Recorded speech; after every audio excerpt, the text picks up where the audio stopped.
Yo, what's up everybody? This is Unpunk, bringing you a Three Houses video here today on the third and fourth wave of DLC that will be coming to Fire Emblem Three Houses later this year and in the spring of next year. So we kind of already know when they're coming out. We know we're going to have one more wave before the end of this year, probably November, December timeframe, and then one in spring, which we assume to be between February to March, maybe even as late as April, depending on when they have it ready and they're ready to release it. So it says in this article over on Serene's Forest, it says, today the Three Houses Perfect Guide, a guidebook published by Famitsu, I believe is how you say that, came out in Japan. Interestingly, it has a page that briefly outlines the content of the current unreleased Wave 3 and 4 DLC along the released ones, alongside them. Many thanks to the Japanese fan who posted it over on the game FAQs and for sharing it. Of course, in this day and age, it is possible to fake pages like this. However, there's a similar page from the guidebook, which has a similar layout and style, so it seems to be pretty reliable information. In the past, they have done translations, so this is what this is. It does have some minor spoilers, so if you guys aren't really looking for spoilers, click off the video. But most of you guys probably won't care at this point. So Wave 3, we obviously know there's a free DLC. So with the free DLC, you're going to get a new playable character, which is Yaritza. I don't know why I said that with a J, because that's not how it sounds. But it's only going to be available on certain routes, which we don't know, again, the specifics yet. Again, all these are rough translations, so they might not be exactly precise. So just take it with a grain of salt. There's going to be new sport conversations, most likely for the new character there. New activities and new online features, which again, we don't have any details on what those are going to be yet, but that sounds cool. Always nice to have more and more things to do, especially because it's free for the characters or people, that can't afford to buy the DLC or just don't really have in their budget or don't know if it's worth it. But additionally, with Wave 3 of DLC, there's more paid DLC content you get. You're also going to get the playable character Anna.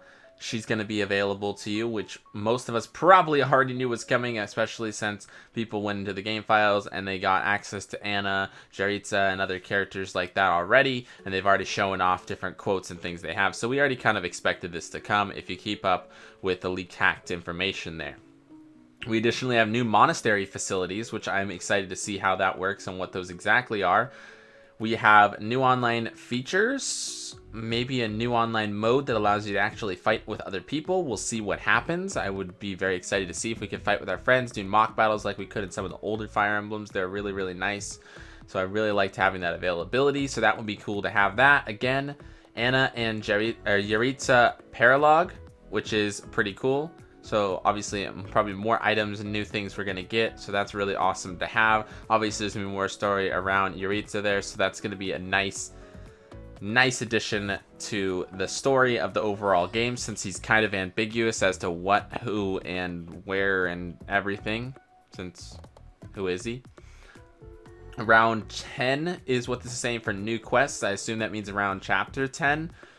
Probably filling in some blank spots where there's not a lot of quests going on, or the quests were just kind of simple and easy to do. So that's going to be always good to have. New activities, which is a sauna. Who didn't see this coming? Which I think is funny. And then you can also play with cats and dogs, which was a feature that everyone wanted from the get-go as soon as we saw the cats and dogs, and they're now adding it in. The only disappointment is that this small feature, or assumably small feature, is going to be a paid DLC only. So get that money saved so that when DLC 3 comes out this winter time frame, or before the end of this year, you guys can get it so you can pet the dogs and cats.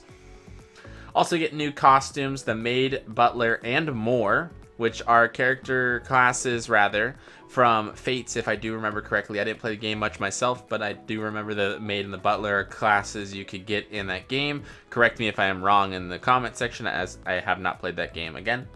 And then you get new battalions, which are maid and butler. And I'm not sure how those will work, but we'll just have to wait and see. Sounds pretty cool. Always nice to have extra content and new things to add into the mix to add some fresh stuff to your playthrough. And then Wave 4 is going to be only paid DLC. And it adds what's called, it says side story here. Again, rough translation, so that might be something else. Might not mean side story, might mean another difficulty. But it is the Abyss mode, which I assume is what was going to be their Inferno mode, or whatever they had it named originally in the files. They probably changed it to Abyss mode for English, or maybe it's Inferno in Japan. Not sure, since the translations, again, are all tentative, so we're not sure exactly what that is.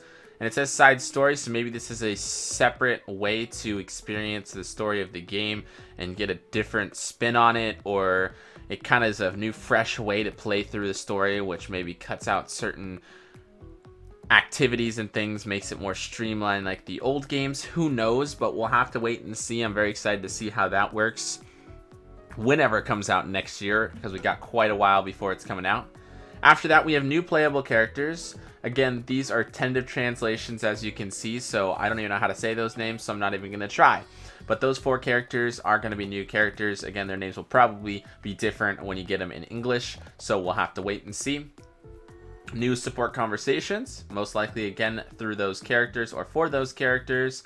So again, we'll wait and see how those all come. New monastery facilities, again, which we also got in the Wave 3, or will be getting in Wave 3. So that's nice to see. Again, more additions, more online features. We're going to have 4 new classes, which I have no idea what they're going to be, but I hope they add a little more variety to the master class section and make classes that aren't gender locked for these 4 new classes, because I think that'd be really cool. Maybe different combos of magic users and different flying magic users or things like that. I think that'd be cool. I know there's a lot of different classes they've had in other games, other Fire Emblem games, that would fit into this game very well. So we'll see what they add in as playable classes for the characters and the units, and I really hope that they don't add any gender lock, because that would make me go crazy. Next up, there's new enemy monsters. So obviously you know what the monsters are, so that's gonna be cool to have more diversity, hopefully, and maybe some of the maps that have certain sets of monsters are slightly refreshed and have a more variety of them. I think that'd be really nice. Then you got a new hero relic, which I'm not sure how that works, as there's only supposed to be 10 relics according to this game, and the 10 elites, so we'll see how that applies. Maybe it has something to do with Ioritza and him as a character. Maybe he's a secret 11th hero elite, something like that. We'll see what happens and see how that works out. A new paralogs, which I assume will probably be related to these 4 characters we will be getting. New quests, new battalions, new gambits. Again, all great additions, of course, to the game to add to the longevity and allow you to play through it again and have new play styles and change up everything. And then new costumes for Byleth male, Byleth female, and Sothis, which I'm very excited to see how that applies and how that works. And potentially if Sothis becomes a playable character down the line in one of these DLCs. But we'll just have to wait and see, as none of this specifies Sothis as a playable character. But we'll see what happens, because people have used her in-game.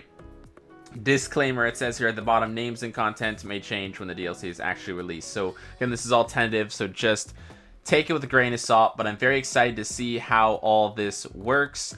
Not sure the specifics of it all, but I'm very excited to see what this new Abyss mode is, to see how the new online features work. Petting cats and dogs, gonna be an absolute must. And the new classes are gonna be probably my favorite thing about it. Without, you know, that's it. Yeah, I don't know what I was going with there, but thank you guys for coming by our video. Just kind of a off the top of the head here, reading through. Didn't write a script for this one, so I can just kind of talk and hang with you guys. I hope you enjoyed it. Again, if you want to check this out, I'll have the link down in the description. You can go read it yourself. Go check out all the information. If you speak or read Japanese, feel free to go look at the picture, as you can see here, and translate it for yourself if you are not believing in this. But thanks again for coming by. We'll see you guys on a video real soon. This weekend we're having a pop-in video coming off for Maddening Mode. It's another guide, so make sure you guys are subscribed and have that notification bell on so you don't miss that upload as soon as it goes live. And we'll see you soon. Peace!